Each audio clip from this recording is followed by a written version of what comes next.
Congratulations Portugal এবং Cristiano রোনালদোকে। The কিংবদন্তি Cristiano Ronaldo তার ক্যারিয়ারের তৃতীয় সর্বোচ্চ ট্রফি জাতীয় দলের হয়ে, এবং এটা পর্তুগালের জন্য তৃতীয় সর্বোচ্চ ট্রফি। একটা মজার বিষয় হচ্ছে, ক্রিস্টিয়ানো রোনালদো পর্তুগালের হয়ে খেলার আগে পর্তুগাল শুধুমাত্র 3বার ওয়ার্ল্ড কাপ খেলতে পেরেছে এবং সম্ভবত তিনবার তারা ইউরো খেলতে পেরেছে। কিন্তু ক্রিস্টিয়ানো রোনালদো আসার পরে পর্তুগাল 5বার বিশ্বকাপ খেলেছে এবং 6বার ইউরো খেলেছে। শুধুমাত্র এতটুকু স্টেটস থেকে বোঝা যায় আসলে ক্রিস্টিয়ানো রোনালদোর ইম্প্যাক্ট পর্তুগালের জন্য কতটুকু। শুধু পর্তুগালের জন্য বললে ভুল হবে, ক্লাবের জন্য রোনালদো আসলেই একজন লিজেন্ড ছিলেন। রোনালদো তার ক্যারিয়ারের দ্বিতীয় ইউএফএ নেশনস লিগ জিতেছে এবং 40 বছর বয়সে এসেও ক্রিস্টিয়ানো রোনালদো যেভাবে সে তার ফিটনেস ধরে রেখেছে, এবং তাকে দেখলে মাঠে যখন সে খেলে, ক্রিস্টিয়ানো রোনালদোর মধ্যে এখনও ওই ক্ষুধাটা রয়েছে ভালো খেলার জন্য। এই পর্তুগাল টিমটার মধ্যে অনেকগুলো ভালো প্লেয়ার আছে, স্পেশালি নুনো মেন্ডেসের কথা বলতে হবে। ফাইনালে সে অসাধারণ খেলেছে, একটি গোল করেছে এবং দ্বিতীয় গোলেও তার মনে হয় যে তার অ্যাসিস্ট ছিল।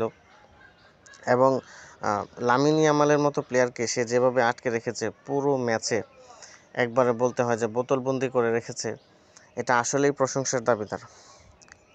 পর্তুগালের এই টিমের মধ্যে রয়েছে ভালো কয়েকজন উইঙ্গারও ছিল, বার্নার্ডো সিলভা ছিল, কনসেসাও ছিল, ভিতিনহা মিডফিল্ডে মায়েস্ট্রো বলা যায়। অন্যদিকে স্পেন আসলে ফাইনাল ম্যাচের আগে ফেভারিট ছিল, কিন্তু স্পেনের একটা দুর্বলতা ভালোভাবে দেখা গেছে, সেটা হচ্ছে তারা ম্যাচের 60-70 মিনিট পরে কেমন জানি টায়ার্ড হয়ে গিয়েছিল। পেদ্রি, লামিন ইয়ামাল আসলে তারা খুবই ইয়াং, তাদের অভিজ্ঞতারও দরকার আছে। সামনের দিনগুলোতে স্পেনের এই টিমটাও অনেক ভালো খেলবে আশা করা যায়, যেহেতু আর একটা বছর পরে ওয়ার্ল্ড কাপ। এবং এই টিমটার মধ্যে আসলেই ট্যালেন্ট রয়েছে। যদি লুইস দে লা ফুয়েন্তে সে তার কৌশলগুলো এই টিমটাকে নিয়ে ভালোভাবে সাজাতে পারে, তাহলে বলা যায় যে স্পেন ওয়ার্ল্ড কাপে একটা থ্রেট অবশ্যই হবে। এবং এই মুহূর্তে ন্যাশনাল টিমে যতগুলো ভালো টিম রয়েছে তার মধ্যে স্পেন হচ্ছে অন্যতম।